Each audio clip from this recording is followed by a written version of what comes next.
All right, we are back. Another episode of The Big Sip. I am so excited. I have two incredible women here with me. Yes, I said two. We are getting a treat today on The Big Sip. I have Lydia Richards and Maria Calvert with me.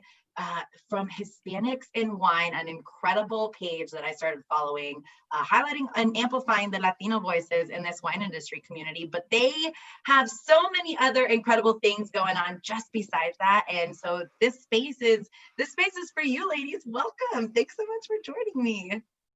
Thank you so much for having us. So excited. Yeah, I'm so exciting. so Thank you excited. again. Yeah, absolutely. I've been excited to get into the studio and talk to the both of you, especially after I started to just really dive deep into what the two of you are doing to amplify voices that you saw on your end, because you're both from the East Coast. So we had to coordinate a little bit of scheduling here to get this interview going. Yes, so we made it work. We always make it work. We always make it work. Yeah. So, I mean, life in the East Coast in the wine industry, it probably looks a little different than maybe here in Napa Valley. For sure.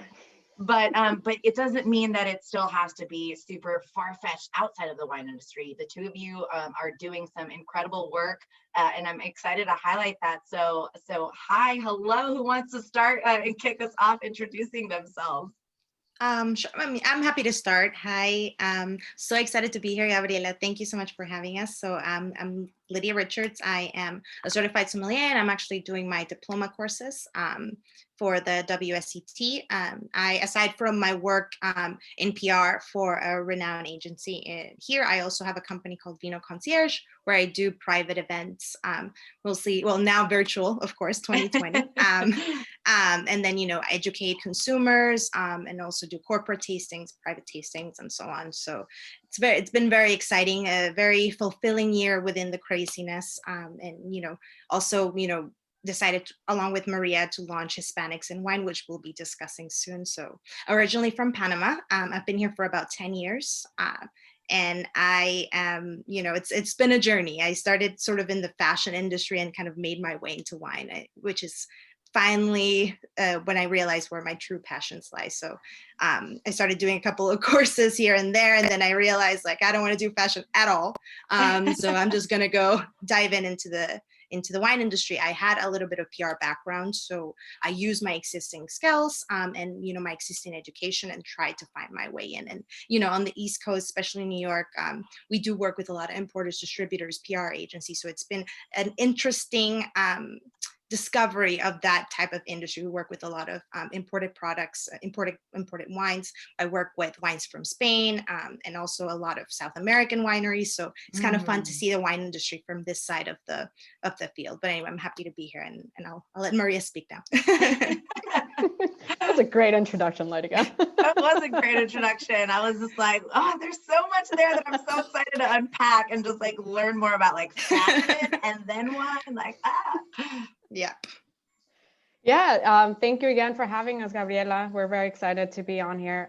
So my name is Maria Calvert. Starting my professional career, I started in finance, and I was in finance for 8 years. And, in the world of finance, you're introduced to wine, fine dining, and business meetings. And, a lot of the financial folks are collectors. So I was privileged to taste the world of wine through that end. And after 8 years, I decided I want to work in something I'm very passionate about and use my corporate communications and marketing skills somewhere that I can adapt. And sure enough, I realized wine it is. So I took the plunge and started working at a PR agency in New York, and I'm not going back. I'm staying in wine. I'm not looking back on that situation. I'm currently a PR consultant. I grew up in New York and moved to DC as of last year. And so I've been doing PR consulting work with an agency in New York, as well as individual projects with small and big producers. I've worked with producers from Europe and South America and here in the US. Having moved in DC, I actually started working at a retail wine store that focuses in Latin wines, culture, food, and culinary here in DC. So that's where I realized, wow, Latin American wines, this is a whole new world, and we just need to start amplifying and telling people these stories, because they're hidden gems and people in the wine world need to appreciate that. I like that you just said hidden gems, because they exist. The treasure is out there. We Yep. just need to expose it to everybody. And I think that people oftentimes, because, you know, there's this love and I guess sort of fixation around Bordeaux varietals, or even just, you know, European wines, Napa Valley wines, no one really stops to think about the incredible, incredible wine that is coming out of Latino America. And it's like, Yes. no, this is like up to the same level. And people need to start, you know, being willing to explore and taste those wines. I actually started falling in love with wines that were being imported after I worked for a Spanish wine importing company. I did some marketing for them, and that's when I first started getting exposed to like grape varietals and just wines being produced that weren't from Napa Valley, which I thought was interesting, because I've only ever known, talked about, admired, appreciated Napa Valley wine. It's what I'm surrounded by. And as I, you know, worked in this other industry and started working with the Spanish wine import, I was like, whoa, like wine's coming out of Rioja, like Albarino. I didn't even know that was a thing. Like, and it's once you expand your mind that you just really realize and appreciate how incredible producers there are across the world, different grape varietals that maybe you were like, and maybe sometimes you know, there's something about a Sauvignon Blanc that you don't like, it's too acidic or something, but then you find another grape varietal that's growing in a different country that's a very similar profile and maybe has the qualities that you actually like, and you wouldn't have known that unless you started exploring those regions, those grape varietals, which is why it's so important to expand our mind, which is what the Big Sip's all about, right? Also expanding our mind on the people who are behind this work, because it doesn't just have to be and continue to be this one frame singular mindset that the marketing industry has always made it look like, you know, the industry overall has just made it look like, in terms of voices and things like that. So I think it's so great that the two of you were in completely opposite industries and then both ended up in PR, but doing wine, which is beautiful. So Lydia, I guess we can kick off with you. Okay. What was it like doing fashion and then randomly transitioning into wine? Like, walk me through what that looked like, or where those initial, I guess, love for wine came from that would have made you totally switch into something different. No, of course. So when I went to college in England. So I was there for 4 years before, before I got here. And then I had a French roommate, and she was very much into, I mean, mostly French wine, but it was those like collector people that I wouldn't even understand. I was 18, I think she was 21 then, and she just knew so much about vintages and stuff. And coming from Panama, I mean, my family was wine lovers galore, but you know, most of the stuff I was exposed to was South American wine. So learning about French wines was like a whole new world for me, and that truly like sort of ignited my passion. It's like, you know, the art, the craft that comes into creating these types of wines is like none other, right? So I went back with her to Paris. I stayed at her place for like 6 months trying to learn the language. Did not, but I for sure enjoyed the culture, which is so surrounded by wine and food and sort of that gastronomic experience. So then, you know, I graduated, and then I decided to move to New York because, you know, made sense for fashion. I had the opportunity, thankfully, you know, to get all the paperwork done to move here, which I know it doesn't happen for a lot of people. So I'm, you know, always very grateful for that. And then, you know, I was working in the industry. Wasn't a huge, I think once, you know, you study something and then you kind of work in the industry and you realize that might not be for you. So what I started doing like food and wine pairing classes. I took a bunch of in Italy and a few other ones, ICC, ICE, which is like culinary schools here in New York. So I would just like, you know, pay those like Friday night wine pairing classes, and somehow I just like, I don't want to do my actual work. I just want to do these kinds of things. So I think it was about 5 years ago that I made the full transition. So I decided, I mean, I was still working, but I was looking at, you know, different job opportunities, and this PR agency, I had a little bit of fashion PR background, and I, you know, sort of, there was a lot of communication components in my, I worked for magazines, I worked for Harper's Bazaar. So I kind of did a little bit of everything during my first 5 years here. So I came in with all this knowledge, not necessarily pertaining to wine. So anyway, somehow I got a shot at this place called the Wine Cellarage, which they do mostly winery, like e-commerce and a little bit of marketing, but they also, they're a wine like storage facility for collectors, and they also stored all the wines for Christie's, the auction house. So it was like going through the rows and rows of like all these majestic wines and kind of learning a little bit about them. And it was sort of something that ignited my passion. So then I started taking actual sommelier classes, and then did my WSET level 3, and I just got more geeky into it. Decided to start my own company because I was like, this is great, but I would love to kind of, and that's one of the things I think that also when, speaking to Maria about it, ignited sort of the passion for me for Hispanics and wines. It just felt like there was not a lot of people that looked like me that spoke Spanish that were doing these types of classes. I can do them in Spanish, which is something that I didn't feel like there was a space for. There was nobody doing this, at least to my knowledge back then. So in 2017 I started my company, and it was sort of like little gigs here and there. People were interested in learning about wines, and there was always so nervous about it, and I always thought like, wine is this amazing product that should be accessible for everybody. So being at that PR agency also was an amazing opportunity. Was able to go to all these trade events, amazing trade events. I went to Aspen with them, and I did press trips, and it was Food and Wine Classic. Yeah, so exactly. Much fun. I was like, wow, I get it. I get this. I get this. So anyway, yeah. So long story short, here I am. But it was sort of that, being exposed to the industry to this level that really ignited my passion. It's like there should be room for everybody here.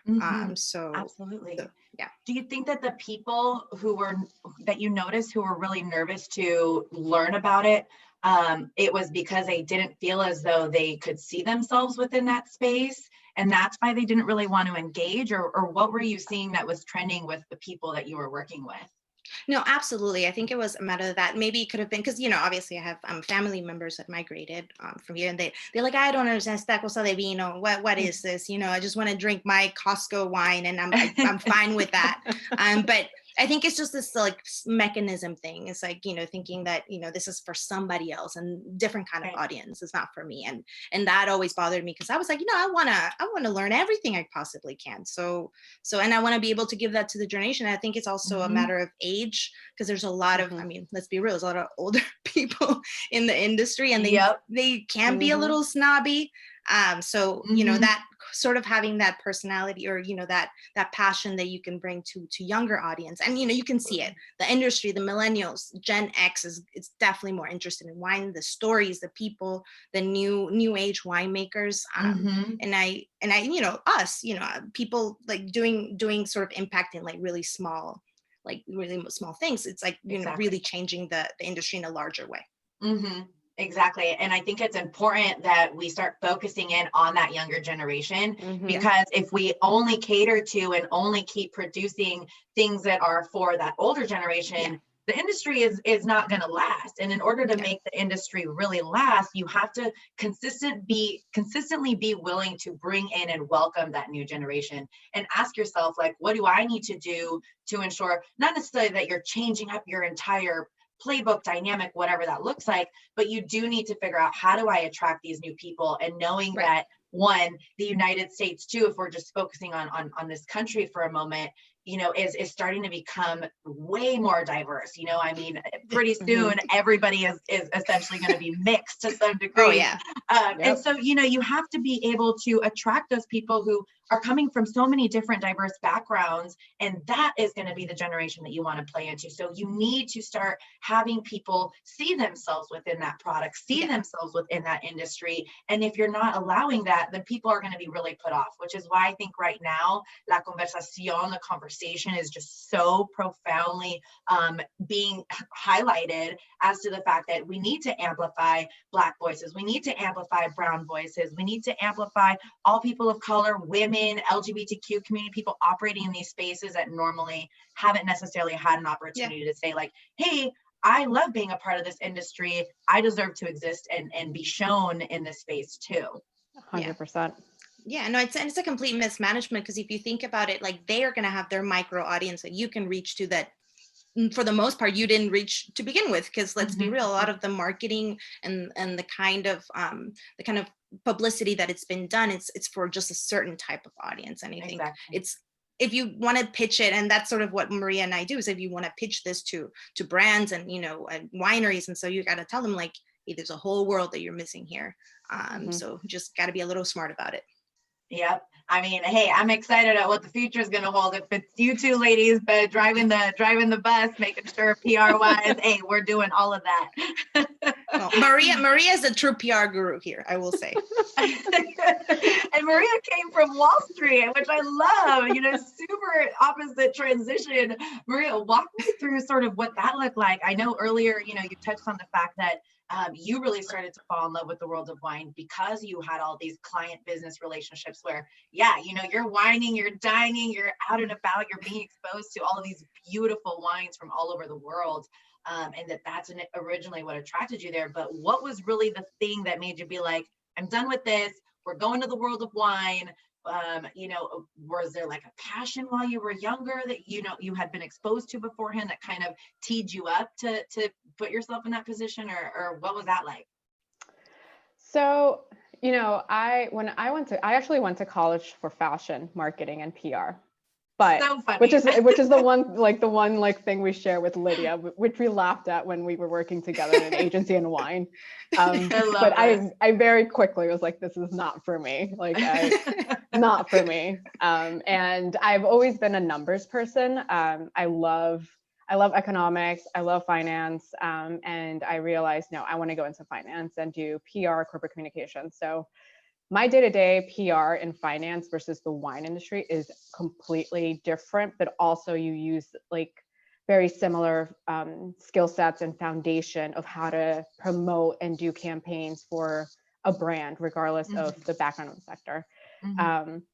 For being in finance, you know, I was in Wall Street, so you're hustling every minute. You know, you're going with the market. I was a currency broker. And so we're dealing with the clock around the globe, you know, dealing with the Asian market, the European market, South American market, the US market. And so for me, PR was very, very fast paced. You know, I was dealing with the corporate brand, but also spokespeople, the CEO, as well as analysts talking about the market and what's happening in that sense. But I did love that. I did it for 8 years. I dealt with mostly European offices. So I mostly did Europe and like Australia and Hong Kong. However, cool. Which is pretty cool. But I realized, you know, I feel like you get to a point in your career, especially when you're starting your career, you're super excited and you're pumped. And as the years come, you know, you get older. Keep on going. Yeah, you get older and you realize, okay, what's my purpose? And I've always been someone who I love to help people, whether it's my career or personally or a stranger. Like I've always liked to help people. So I realized that what am I doing here in finance? How am I helping people besides making more money? Which is great, of course. And if that's your passion, hey, do you on that. Power to you on that. But you know, being introduced to wine, I just got so interested with the stories behind the bottle. Like so many hands touched your bottle of wine. There's so much work, you know, from the farmers to the whole distribution process, to the branding, to the final consumer. There's this whole journey. And I just fell in love with the stories. Whether you're a small producer or a large producer, for me, that's what touched my heart when I was doing these like business meetings or like asking the sommelier, like, oh, the wine you know, just provided, like, what's the story? Like, where's it from? And I always ask those kind of like small questions, even in finance. And so that's what made me pursue the wine industry. Then being in wine, and meeting the producers and working with all these different brands, I just fell in love even more because you get to know like the winemaker, right? We all put, you know, the winemaker in this position, but then you understand like, oh yeah, you know, I have a dog and like, I love doing this. And these are my, you know, my little traditions at the vineyards. And when you get to know those very human stories, for me, that's what passions me to do PR for these brands.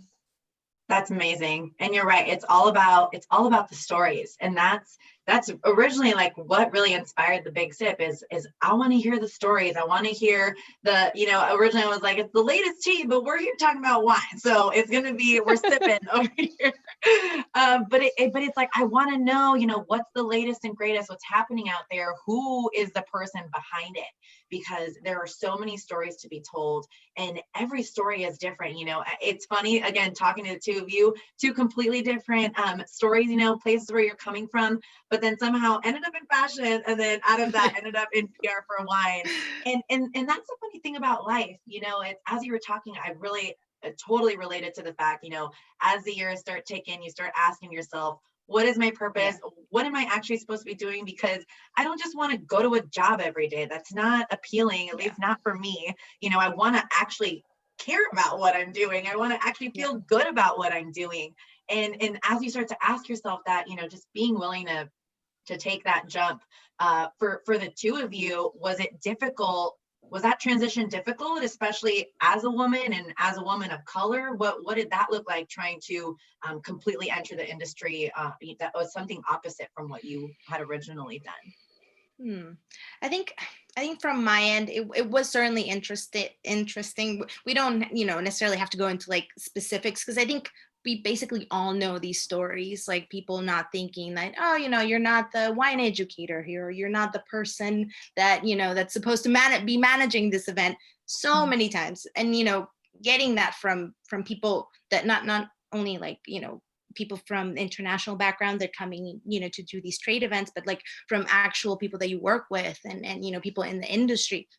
It's sad to say, like, these are stories that happen to us all, all of us. I think I was lucky enough to have a few mentors here and there that supported me. And it was something that I did not take fully advantage of at the beginning. And I think, moving forward, I would love, I would love to say, like, looking back, actually, I would say I wish I would have taken more advantage, because there are people there that want to help you, and I want to be that person to somebody in the future. But I will say, for the most part, it was a positive experience, and I think it has a lot to do with I felt really confident about my education, and I think confidence is something that everybody should get, however it is that you want to get. Because if I did it, because you come in at the beginning, you come in with a little bit like, I don't know if I'm like as good as all these people. Like, right. There are certain stereotypes, that you come in and you're look completely different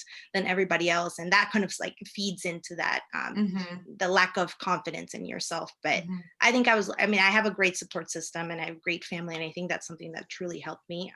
And that's sort of what I want to do for people moving forward. So I think from my experience, it was a mix, but I think luckily I was able to pull through because I had great people behind me. Yeah. And that's so important. Your circle, who you surround yourself by.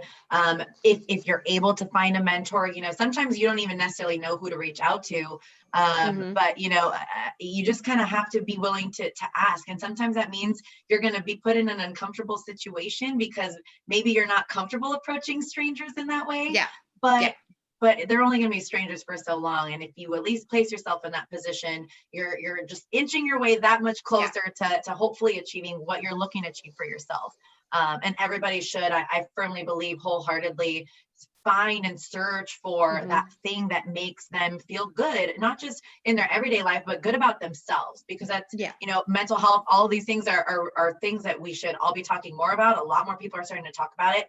But really, once you start to dig deep and ask yourself, how do I feel about myself? How do I feel about the work that I'm doing?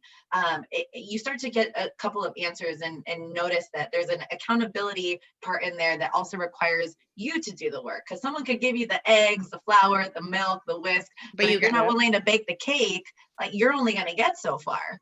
Yeah. 100%. And I'm not going to say this because Maria is here, but Maria was also part of that circle. Like, when I first met her, when we met at this PR agency, she was definitely somebody that, I could relate to. Obviously, Latin America is this huge, diverse place, but, there is a sense of like supporting each other within the Latin community. And there wasn't a lot of us. So when I was like, oh, Maria is a new Latino person in the agency, I need to talk to this person. Hi, friend. It was almost like this. I was like, hola. Yeah. Yeah.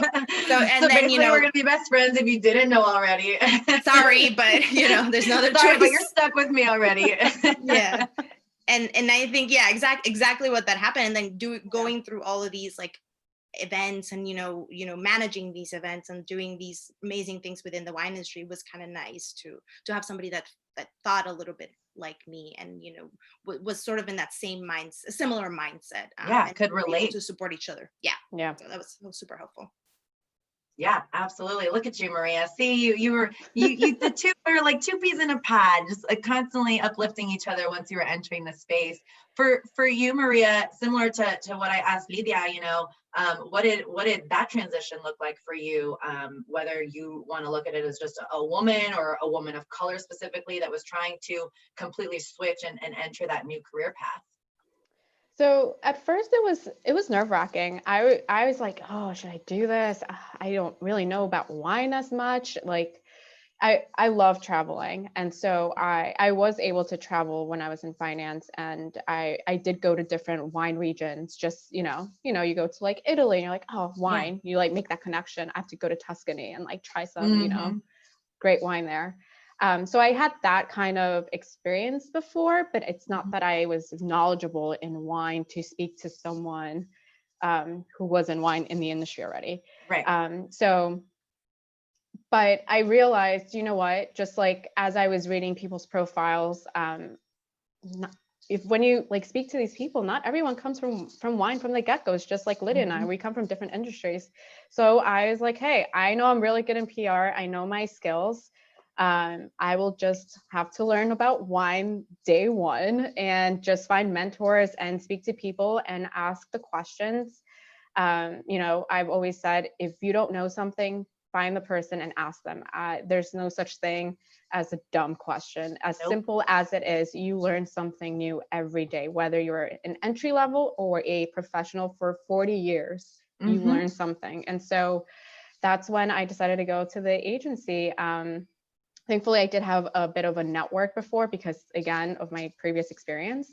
But the moment I entered the agency and started, networking within the trade events, I just found the right people to help me kind of like learn the learning curve of the industry. And again, similar to Lydia, the more that we spoke, besides just being coworkers, the more we realize how in sync we are both in, like, we just have this hunger to keep learning, whether it's PR, whether it's the wine education or networking. But man, we're at these events and, we're 2 out of 300 folks here, and we can probably pick out a few individuals who sort of look like us, who speak Spanish, and where's that representation? Where's that diversity? Where's that inclusion when we're in the US and one of the biggest growing markets is the Hispanic demographics. And, I come from a family in Ecuador that wine isn't necessarily a thing. It's not part of our culture. But if you dissect South America and like Hispanic countries, you can easily tell by like culturally who drinks wine. And also it's an age thing of demographics. And for me, that was such a hitting point here in the US because there's such a diversity in terms of age, culture in the Hispanic community, and we're not doing much. And so as we were talking with Lydia, we're like, hey, we have to do something because Latinos have a lot to offer. And again, we're a hidden gem apparently. Yeah, they do.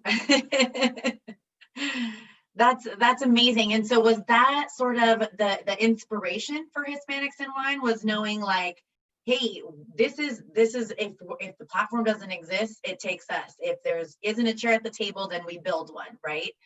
Is that sort of what led to Hispanics in Wine, or was that just like a passion project? Was it a part of the PR agency that you work for, or how did that come to be about? Because first of all, I love following that on Instagram. If you're not following it yet, make sure you go to Instagram and you search for Hispanics in Wine.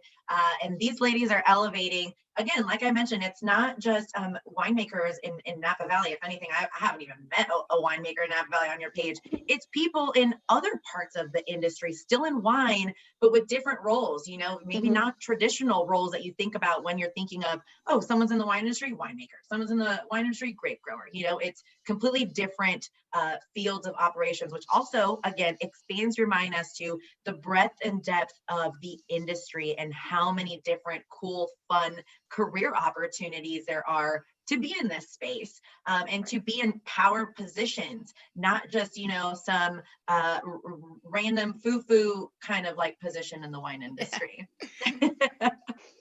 No, definitely. I think, we had multiple conversations from the moment that we met, and it was something always like we didn't know exactly what it was, but it was just, like, I wish. And then we would meet Latino and Hispanic, people in the industry, like, oh, this is so interesting. This is what you're doing. How come I never hear, you always hear about the same people over and over again. And that's sort of where it went about. And, Maria and I talking about it, especially during quarantine, definitely a time of self-reflection. And if you got time, right? Yeah. And if you haven't, there's still a couple of weeks left for you to do some reflecting. Exactly. And with this year, well, I mean, there's always been problems in the industry, but I think this year was one of those years that just everything just started blowing up, right? So I mean, yeah, that's sort of how we came about. It's like, this is, if we don't do this now, when are we going to do this?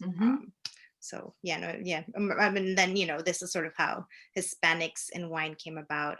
But trying to find all these amazing people within the industry and the different types of and the different types of jobs that there are, like you said, and also, highlighting the incredible diversity that Latin America has to offer, both indigenous grapes and international varieties. There's wonderful wine being made there. So it's sort of like trying to kind of get that education, but also empowering individuals and highlighting what they're doing.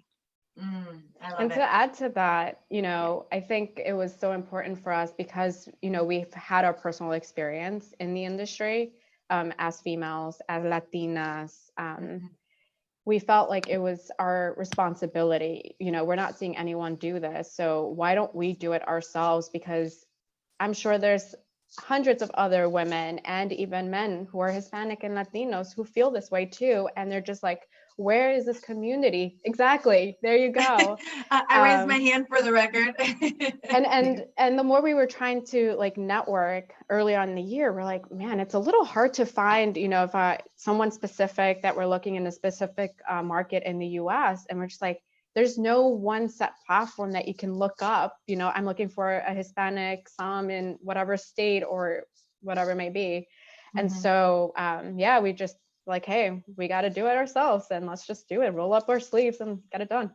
And do the damn thing. I love it. Even and that's a fun, nerve-wracking but exhilarating part, right? Is not knowing like really where is this gonna go, but knowing that it needs to happen, right? Yeah. Because it's important work at the end of the day. It is important to elevate these voices. And again, no one's doing these things. So it's not like there's a playbook to be like, all right, how am I supposed to, do this? Exactly. You're just kind of moving one foot in front of the other, similar to life, right? I don't think any of us, maybe when we were younger, we thought, oh man, adults have that figured out. And then you become an adult and you're like, everyone's out here running around like chicken with their head chopped off, just trying to survive to the next day. It's like, when am I gonna become an adult? Like I'm still trying to figure that out. Exactly. Whenever someone looks at me as an adult, I'm looking for the adultier adult in the room. I'm like, yeah, exactly. I'm like, no. Let's find someone who might be know a couple bit more things than I do. Oh, it's too funny. But again, it's important work, and I love that you ladies took it by the helm, and you were like, no, I'm going to do this myself, because again, it's just so important that we continue to amplify these voices. And again, I'm going to continue to reiterate, I love the fact that I was, even from being exposed to your account and what you're building, I was loving the fact that I was learning about all of these different career opportunities that people had within the wine industry. Because for myself, I always just saw, Latinos picking the grapes, or I saw maybe once in a while a Latino being a wine educator, but I've never seen them operate in any other space that wasn't that. And for myself, when I started working at that marketing, as the marketing manager for the Spanish wine importing company, I kind of wanted to look to find a mentor and just ask, not necessarily because I wasn't good at my job title and what I needed to execute, but as a Latina woman in that role, how were other people navigating this, and what were the kinds of things that we were focusing on to be able to amplify that voice? And you almost start to feel lost in all of it. And then I don't know if it happened to you, but sometimes there's a little bit of an identity crisis as well, where you're like, I know who I am, but how do I fit in all of this? And if I can't figure out how I fit in this, how's anyone else figuring out how they fit in all of it? Exactly. Yeah.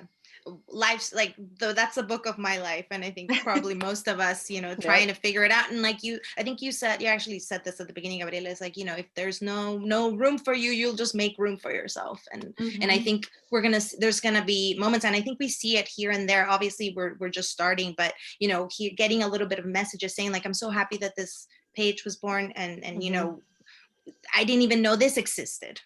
So I didn't even know I could do this. So that's one of the most fulfilling and exciting parts. It's like, it's still small, but we're working hard to figure out what's next, and kind of become this platform for people to really come to us and be like, hey, I need help. And then we can say, we're here for you. So we got our people. Exactly. And I think that is how you measure success, right? It's not necessarily like, oh, we reached 50,000 individuals. To me, it's about impact. And at the end of the day, you just hit it on the nail. What you just said, someone saying, I didn't even know this existed before, light bulb moment. Like, this is a thing, people being exposed, learning, growing, expanding their minds. That is the success part, is knowing that you are inspiring other folks and other people who, can relate, to recognize, I don't have to have this rigid one-track framework set that I've been maybe fed to believe or made to feel. And I really can go out and expand my horizon and have these opportunities available to me because, oh, look, I now see someone and know that they operate in that space. And that's why representation is so important. And that's why amplifying these voices is so important, because there are so many people like us who grew up really struggling with, where do I fit in this puzzle? And knowing that we didn't have the answers. I think that's why we're all so hungry right now to be like, all right, we need to make sure that everyone else who's coming underneath us, who's just like curious about this space, knows that they're not alone. And that's why it's wonderful that you, Maria and Lydia, that you both teamed up with each other. And that's why it's so great that other people want to continue to just overall just elevate those stories and ensure that we are keeping that narrative pushing forward and uplifting that.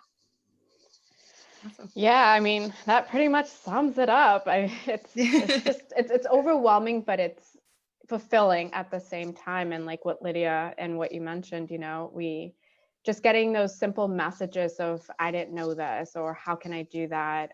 We even received like a message from this young female Latina saying, I work in this different industry. How can I get into wine? We're like, oh my gosh, that's exactly what we wanted to do.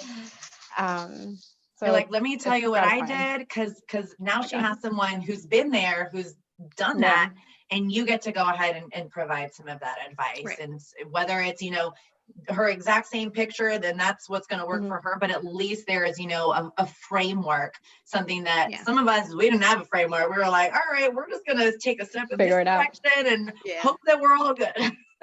Yeah. And another thing, and another important thing that I think we also wanted to do about Hispanics in wine, and something that we saw in this election, was highlighting our diversities, because people put us in this big Latino bubble.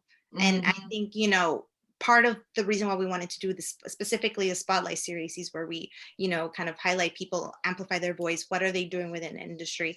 And, kind of seeing like their different backgrounds. Some of them are from immigrant parents and they were raised here. Some were like me, grew up and were raised in somewhere in Latin America and then came here. So there's so many different stories, so many backgrounds, so many colors that people forget, I think, or people just don't acknowledge. So it's almost about showcasing our diversity and the different things that we can offer within the industry, because there's just so many. The wine and like I always say, wine is being done everywhere, basically in every continent in the world. So how are these stories not more colorful, like more diverse, like the things that we've seen constantly? Absolutely, which is wild to think about, that for hundreds of years it has been the same narrative over and over. And you're exactly right. How is it that it's not more colorful? How is it that we don't see more stories, more pictures of people looking completely different from different backgrounds, with different experiences, as you noted. And I think it's so great that is exactly what you two are working to achieve with Hispanics in Wine. What's been some of the best advice that you've received when either you enter the industry, or maybe even now? I'm sure, again, we're students of life, we're constantly learning. So, if there's still pieces of advice that you're getting at this moment to, just continue to operate in these spaces, what's sort of been that big thing that stuck with you?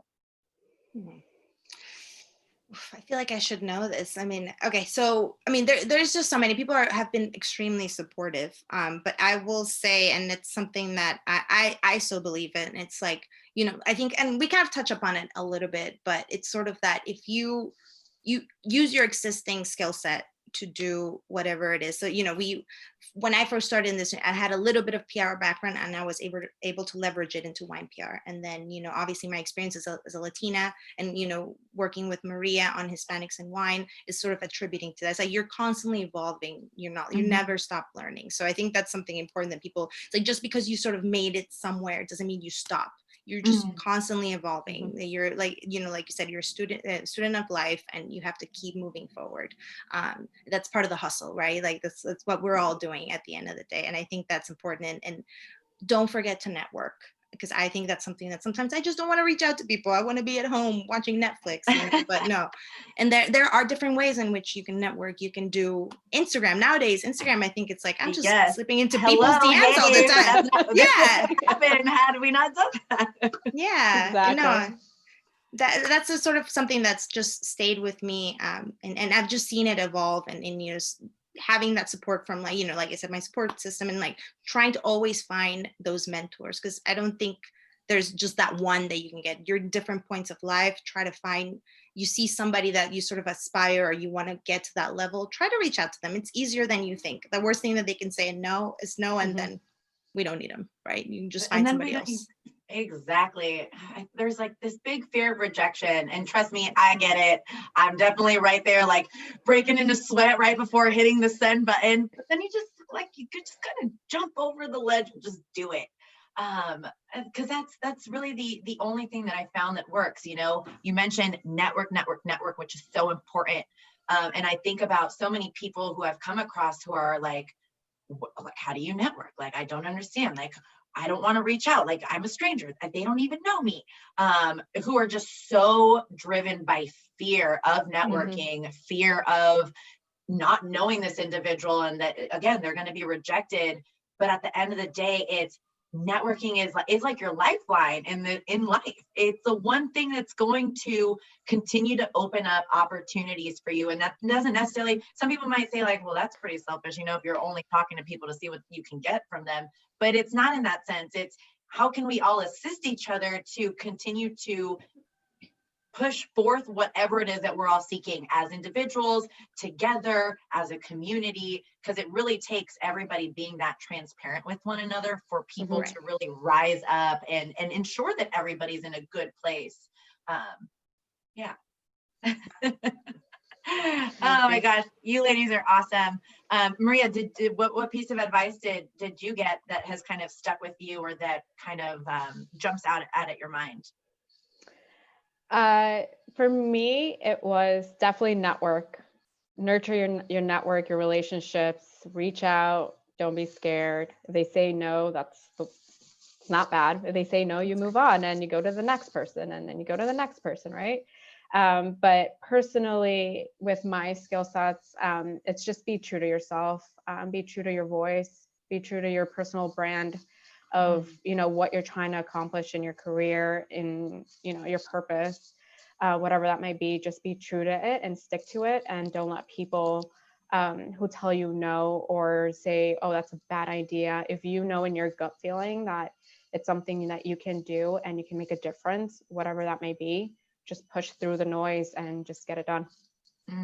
Yes, absolutely. Push through that noise, because there's always going to be noise, right?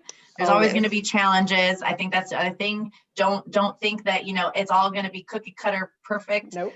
There will always be challenges. It's how are you kind of jumping over those challenges, or you're just pushing forth.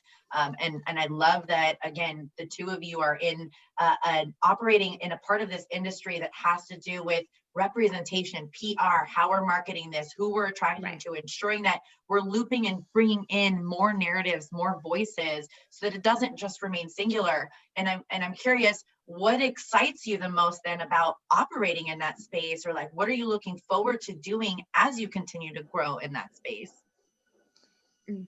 Well, I think that, what I would like to see is, like, obviously with our Hispanics in wine, we're creating this network that kind of gives brands and gives companies, like, you have no reason not to pick somebody from a Latin American background to represent your brand. There's no reason for you to create ambassadors. If you want to reach a specific audience, we have that person for you. So we want to see more representation, and that's definitely what we want to be, that sort of like platform where people can come in and be like, oh, I didn't know this person has this background in Spanish wines, and he also has a great relationship with Latin American restaurants. That's sort of what I need. I want that on-premise or off-premise thing. It's like, oh, this person is the person I need. So it's like, there's no excuse for you not to reach out to somebody from the community. And I think that just basically being that messaging point, and even from a larger scale, us working with PR companies, with wineries and institutional brands, wines from Spain, etc.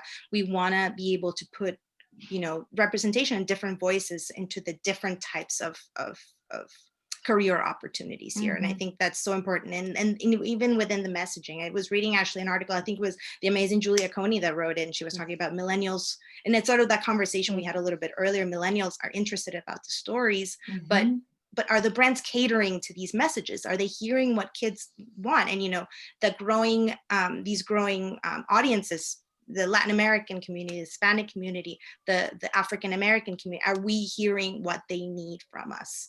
And I think from us, from a PR perspective, and through Hispanics and Wines, that we want to give them the opportunity for them to create these programs. I'm actively working on whatever it is I'm working with, my personal clients or Hispanics in Wine. I want to be able to present client options that are not your traditional options. And I think if I do that, I've done my job right. So that's what I want to see. Oh, 100%. I mean, and working in PR and marketing, like Lydia was mentioning, it's just making sure that we take the responsibility and give these options to the producers, to the brands, the consortiums. Look, this is the pool of talent that exists in the US market and even globally. And this is the way that you can present your brand and open to other demographics and be all inclusive, because that's what wine is. Wine is produced the same way across the board. Well, not the same way, but to a certain extent. The basics, the basics. Right. Across the board, but you have all these different stories. It's the same way with the consumers and those people who are working in the wine industry. And so I think it's our due diligence as people in the marketing and PR who are assisting and helping these brands reach that diversity. We have to do that. Yeah, and I think that the part that will be interesting is, as the two of you continue to do all of this work, and as, we continue to ask these questions, like, are people paying attention and listening to what these younger millennial generation people of color are asking for, that we need to start catering to, if people will actually start to then change it and pay attention? Because maybe, they could be hearing it, but they might not be actually accepting it. And I think at that point, this generation and the generations that are coming after are very woke, in the sense where they're like, purchasing power, right? Has been a term that a lot of people have been utilizing lately, and it's not going to stop. And again, because we're also hungry for the story and for knowing just diversity and all of this stuff, if the overall industry doesn't profoundly take this moment as what it is, as what people are calling out for, these changes, I have a feeling, and I wouldn't be surprised, that then people are going to say, you know what, like, don't say that you weren't aware of it, right? We're here telling you. So now it's a different story between you didn't know and now you're just not willing to do it. And if you're not willing to do it, then it means you don't see me, you don't understand me, you're not willing to invest in having me be a part of that. Then I'm going to go ahead and go somewhere else. which people are doing, and they're not afraid to do it anymore. And I think that's why so many businesses now are starting to maybe have more. You hear about people saying like businesses and celebrities and shouldn't be involved in politics or all these social issues. But it's like, yes, because at the end of the day, we're all human and we all feel some type of way about something. And it's going to take all of us to completely catapult this into a whole new space and era. And so it shouldn't just be that excuse where it's like, oh, well, just my bad. Yeah. After I've done it. No, and I think, it's a problem. And I think, yes, millennials, we're sort of getting into those positions and, where we're able to make an influence and, with Hispanics and Wines and so many other organizations that are doing that, having representation, not only in the winemaking side, but in these type of administrative marketing, PR, it helps reach those audiences. But I do think Gen X, we're like millennials, older millennials, but Gen X really like, they have they don't close their mouths. I think that's the generation that's definitely going to save us. They have their issues, but I think they're really pushing change too. So I'm excited, like you said, I'm excited to see what happens next. But it's, for me, and the most important part is that representation within the industry, within the trade side, with restaurant, the hospitality, and there is. It's just like we just don't see it, sadly. Exactly. Yeah. It's just a matter of exposure and showcasing and highlighting, spotlighting, whatever synonym you want to throw in there, more of that.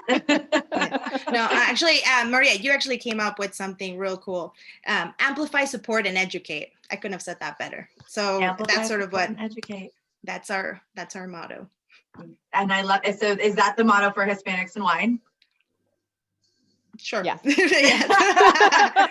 It is. We just made it official right now. Boom.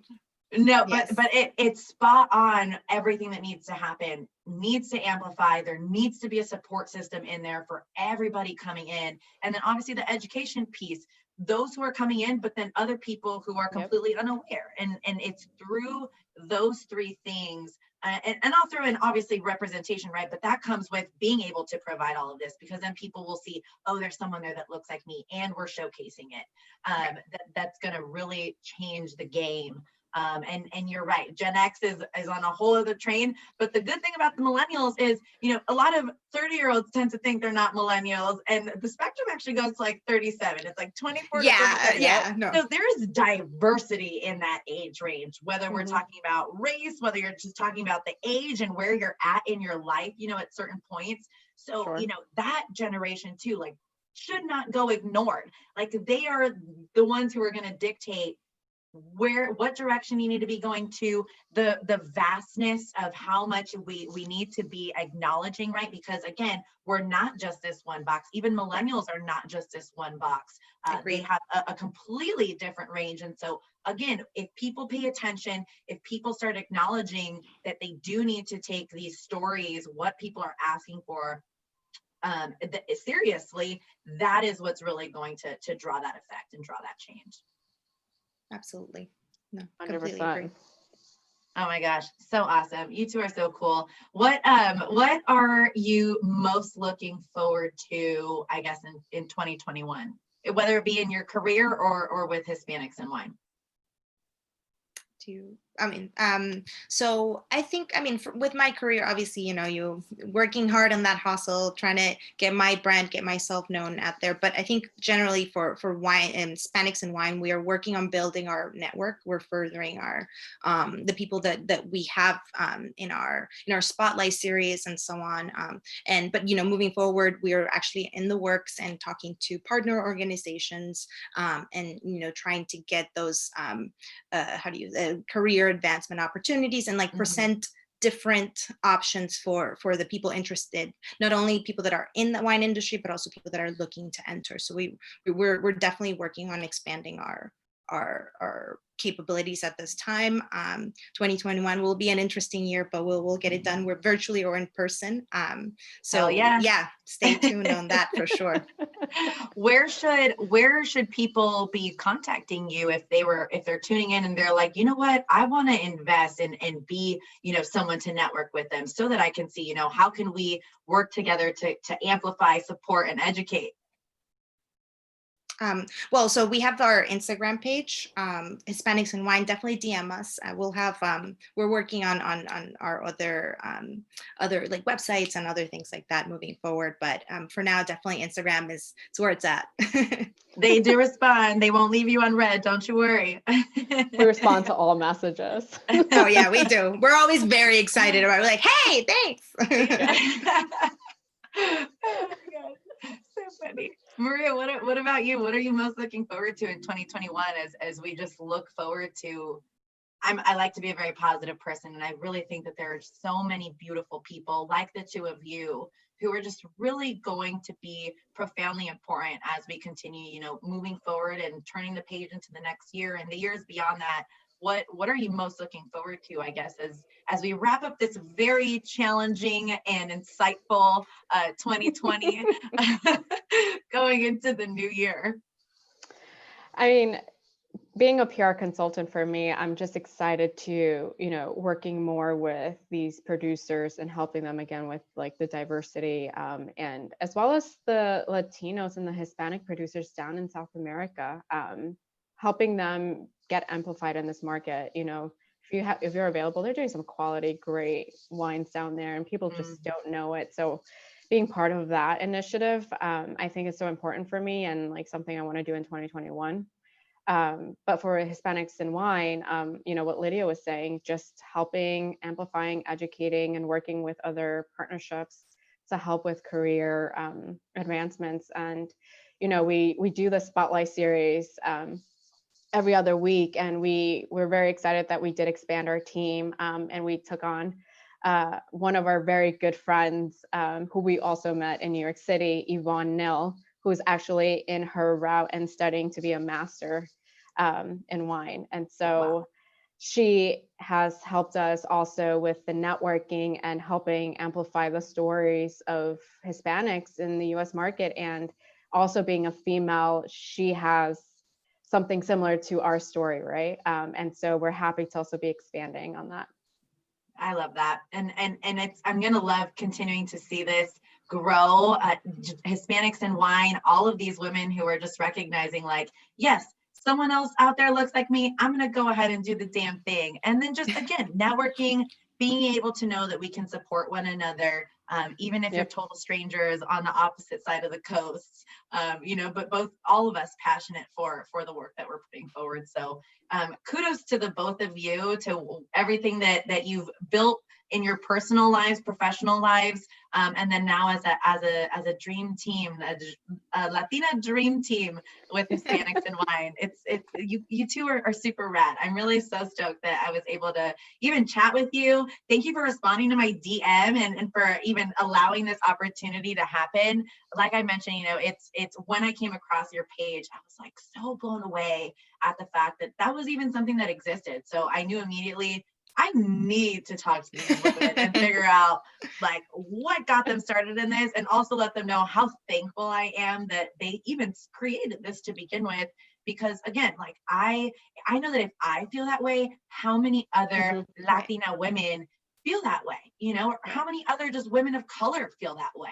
And I know I'm not going to be the only one, because clearly the two of you felt like that at a certain point, and that's why you started it. So there's so many of us out there, and the more we can continue to spread these stories and amplify, support, educate. I love that slogan that you created. I'm gonna keep using that throughout this interview. I love it. Claro, the more we continue to do that, the more we're going to start showing that this is a very I don't want to use the word normal, but that it is normal to see a person of color. It's not this like anomaly anymore, where all of a sudden you're like, oh my gosh, yes, like we're stuck together like glue now because we're the only ones here. It's gonna feel so much more welcoming, and that's the goal, and that's the dream. No, I agree. Thank you so much for having us. We're so excited to have met you, Gabriela, and we're excited to see your other episodes of The Big Sip. So thank you. Oh, awesome. Yes. Well, thank you so much. Cheers to you, ladies. I will make sure that everyone, again, if you didn't hear, that was Hispanics in Wine on Instagram. Make sure you follow Lydia Richards and Maria Calvert joining us today on The Big Sip, talking all about the incredible work that they're doing as Latina women in PR industry. industry, specifically working with wine, some incredible individuals in the wine industry, Latino individuals in the wine industry, really trying to amplify and elevate those voices. So I will be continuing to sip from your cup via your Instagram page. Everyone else, make sure you keep going to sip from their cup. Hit that follow button. And this is not going to be the last time we talk. We will not be strangers. We're now friends. Awesome. Thank you so much. All Mil right. gracias, Gabriela. Bye, ladies. Muchas gracias. Bye. Gracias. Adios.